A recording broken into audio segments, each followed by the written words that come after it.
What's up, everybody? Welcome to the CanesInSight Daily Podcast, powered by Anajar and Levine Accident Attorneys. I'm out here in Tampa, Florida. Went to WWE Saturday Night Main Event. Lost my voice cheering for the return of Cody Rhodes there. It was a fun night with my kids. My wife gave me a 40th birthday party. She said, take the kids up to Tampa to watch this wrestling show, to show my maturity as a 40-year-old man. But it was an awesome event. And got an extra birthday present with the commitment of Boone offensive lineman Rhys Woodrow from Orlando, Boone. This is a Gator stronghold, the school Miami typically has not gotten players from. And, you know, I love interior offensive linemen, so this one was a huge one for me. A lot of questions about what this means for the class, what this means for the numbers, and I think a lot of misconceptions out there about what this is really about. So we will talk about all of it. But, hey, there he is right there, big Reese Woodrow. And, you know, we can't talk the big uglies without the man himself, Peter Reese. Pete, hop in. Gonna call me Big Peter Reese? Yeah, I know. I need to vary the nicknames a little bit. I'm stealing yours.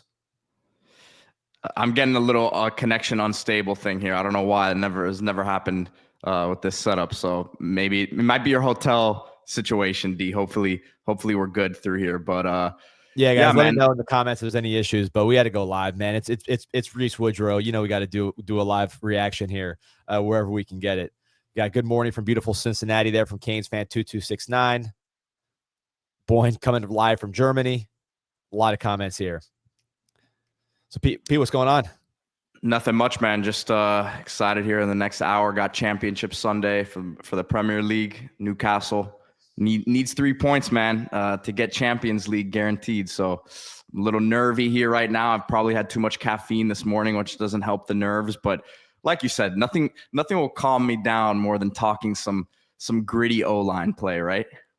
No, this is my favorite type of commitment, because you get to dig into the film, watch like old other sport highlights, all the ones. So here's right off the top. So, you know, talking about Reese Woodrow and what this means for those who are unfamiliar. First of all, if you're unfamiliar, that means you're not reading the bank, because we talked about this back in March, that Reese Woodrow was a name to watch. He was really not known at the time, but, you know, on the bank, which we post on CanesInSight, which we do here on the CanesInSight podcast, I try to give you the most direct, most exclusive information about what's really going on. So we talked about this in March, by the way, all for free. This was posted on CanesInsight.com, 7 million posts and counting.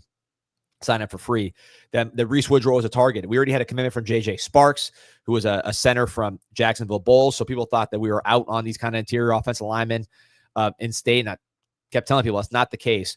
This is a huge year in the state of Florida. Miami wants to land as many of these Florida offensive linemen that they think can play in Miami as possible. They think this is a rare year in Florida. And in the past, and I see people on Twitter, a lot of whom are just kind of serial complainers and don't know what they're talking about, or like, oh yeah, you know, it's you know, consolation prize, whatever. We just signed the #1 offensive lineman in the country, right? From Nixon, Missouri. So when they're getting guys, it's because they want to get these guys. And this is somebody that Miami prioritized. Here you see playing left tackle, interior guy. The knee bend, first of all, is outstanding. Great overall athleticism. You see him pulling. You see him hitting small targets. He's somebody just the athletic profile attracted Miami to him. He's a former baseball player, lettered in baseball at Boone, early starter at Boone, which is one of the traditional programs in Central Florida.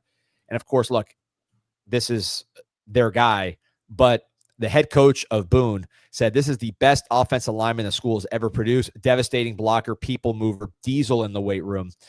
Then, you know, the other guys kind of chiming in saying that he's the best in the country.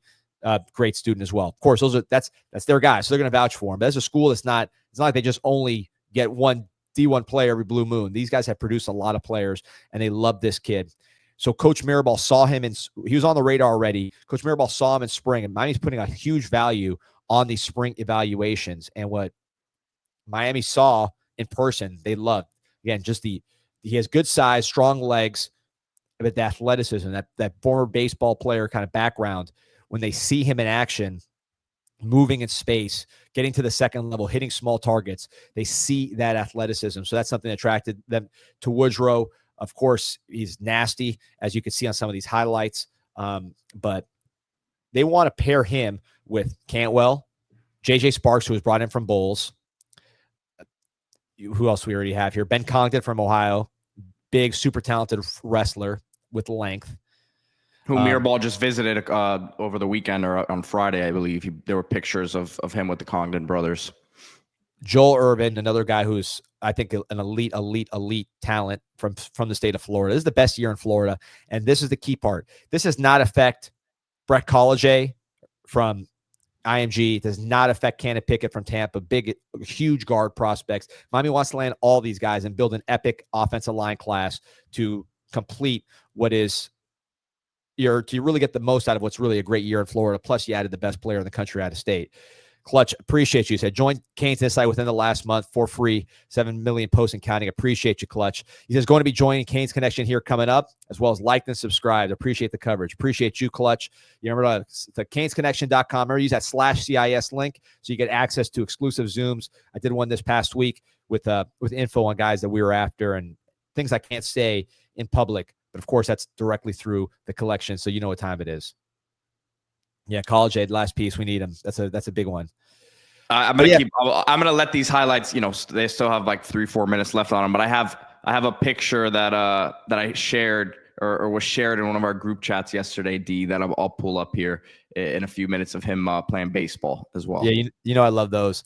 But yeah, man, you see him playing left tackle, of course. Well, and I think it's a great evaluation in terms of like, listen, if you're doing your job right, you're going to be able to say, all right, this guy's playing left tackle. He's not going to play that. But there are some schools that take certain things at face value. And I think Mirabal and Cristobal really, dive deep. They look at the Mirabal, who spearheads a lot of this stuff, right? Obviously, when it comes to the on the ground, the boots on the ground stuff.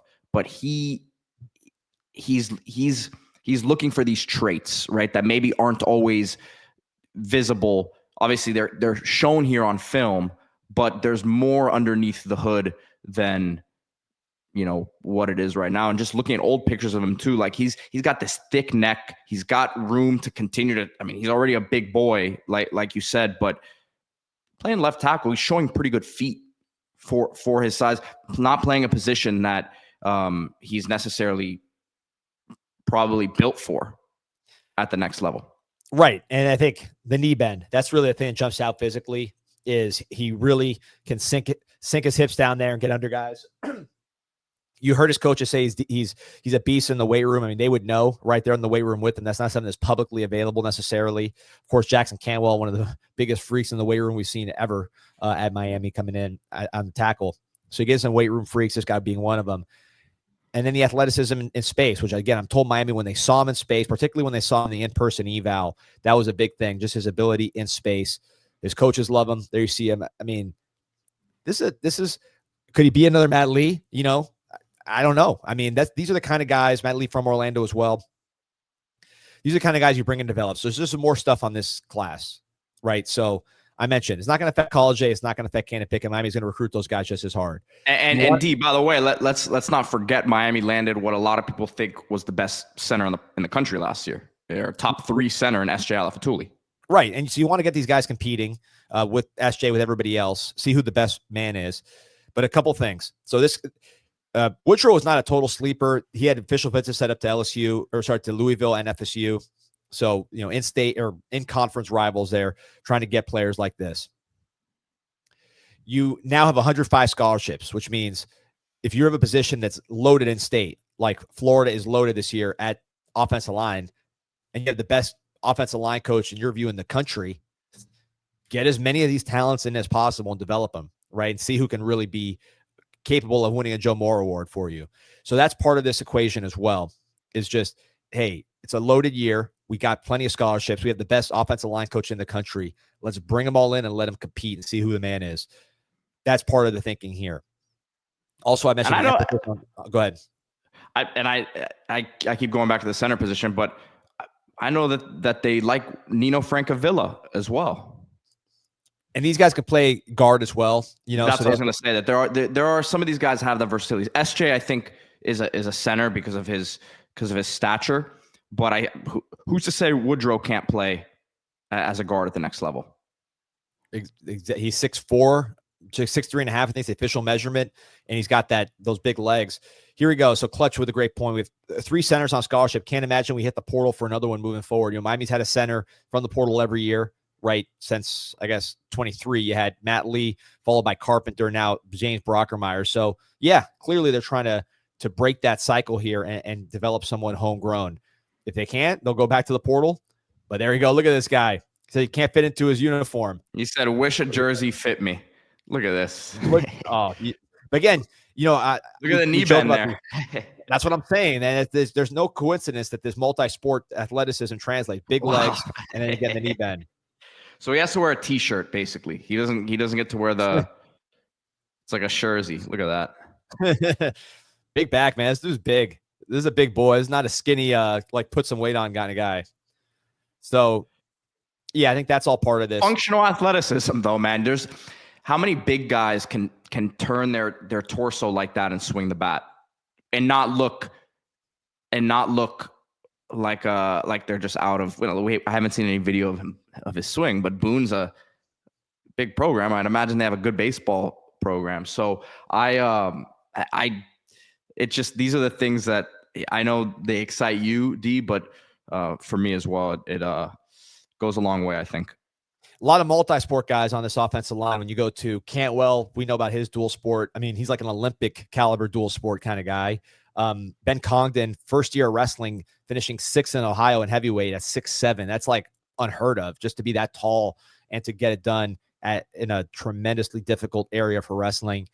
So you got guys that can do, multiple things. Jonathan Crumbly with a great point I wanted to highlight. He said, loving the offensive line we're grabbing out of Orlando the last couple cycles between this guy and the last 2 classes. So yeah, Orlando, this is typically Gator country, but you go in and you land Woodrow, who by the way visited Florida, and Florida was after. We got to pull up that old tweet. Pete, go to our Twitter. I retweeted it. Yeah, so we make fun of Gators a little bit. Gators wanted this guy. That's typically a school they do well in. But if you look at Orlando, of course, Matt Lee was originally from Orlando, came through the portal. Then last year in the class, you get Jaden Wilkerson from Orlando. You get Demetrius Campbell from Orlando. You get Max Buchanan from Sanford, just outside Orlando. And then here go and get Woodrow. So Miami's doing work in Orlando when it comes to the offensive line. FTW asking, is Johnny Jones a tackle in state off the board for now? When it's a loaded offensive line class like this in state, where it's like freakishly loaded, you're going to miss some guys or not have room for guys, or just other guys, other schools are going to come in there and battle you. I don't know if we're out off the board on Johnny Jones. I can tell you the names I'm hearing are Brett College from IMG, which we'll call in state, usually from Colorado. But he's in state for purposes of where you can find him. And then Cannon Pickett in Tampa, brother of Booker Pickett, defensive end. Those are the names I keep hearing. Oh, here we go. So open the original one here. So here's Keith Niebler, on 3 guy for the Gators. He says, Gators offensive line target Rhys Woodrow meets All-America Jake Slaughter on his visit. That's their current center. Praises UF's development. Says a high school coach once told him everybody wants to play for the Florida Gators. Apparently not everybody, because Woodrow is going to the University of Miami. But there you see him with Napier. So again, this is not some Orlando guy. The Gators are like, see you later. This is a guy people knew about. Again, had official visits lined up to some ACC opponents from the Canes, ultimately choosing to go to the Miami Hurricanes. So, yeah, I think it's a big pickup, Pete. I think it's like, here's an example I'll use. The Baltimore Ravens are really good at this, and other teams are good at this, and I believe this wholeheartedly. Like, when there's a draft in the NFL that's loaded at a position, let's say tight end, get as many of the guys as possible, because if it's loaded, you're going to get good value on those guys. You don't, you wait till next year, you might have to overpay for somebody at the same position because there's less. Yeah, and hypothetically, you have a higher hit rate. Right. So I'll give you some examples. Big tight end classes, which by the way, last year was a good tight end class. I don't know who doubled up. I have to go back and look and see if anyone doubled up. But when there's been good tight end classes, the Ravens, remember when they picked up Mark Andrews at Hunter Hurst? Mm-hmm. And Hunter Hurst was the first Hayden Hurst, yeah. Hayden Hurst, sorry, was a bust. Mark Andrews was the 4th round pick, ended up being the Pro Bowler. Mm-hmm. They had another year like that. I forgot who the first one they picked, but the second one was Isaiah Likely, who ended up being better than the first guy they picked. Then you go to look at the New England Patriots. It was a great tight end draft. They drafted Gronkowski and Hernandez in the same draft. And Hernandez, yep. when one of those guys turned out to be a serial killer, but you still had a Hall of Famer there to hold you down. So when there's a good class, just get as many of those guys, man. Especially when you have a great developer who's your best coach. I think we can all safely say is Mirabal. So get him in. And you're gonna lose a lot after this year. You're losing. We've talked about it. Mauanoa, expect him to be gone. Inez Cooper will be gone. The new center. That's so that'll be 3. And then there's a chance Markel Bell has a season. There's a decent, very good chance that I think Markel Bell, if he continues to develop, is gone after this year. People inside the building think Matthew McCoy could be slated for a huge jump and like be all over the boards as well. So I think you're losing at minimum 3, you are, but you're losing probably 4 starters. There's guys there now that have stuck around for a couple of years that probably will end up transferring out just because there's a certain point where that just happens. So you're losing probably, this is a major projection, but 6 to 7 players. So it needs to be a big class. And then you couple that with what we were just talking about and what you were just mentioning with the strength of the class, then it makes total sense to me. 100%. 100%. You don't again, you're losing a lot. And what I like to say is people look at like this and like, oh, you missed on somebody, right? When you land the number 1 player in the country, I think it's not even in state. It shows, hey, they're not taking guys to take guys, right? If you can go anywhere in the country and get players, you're getting these guys in state because they're good and because it's a great in-state option.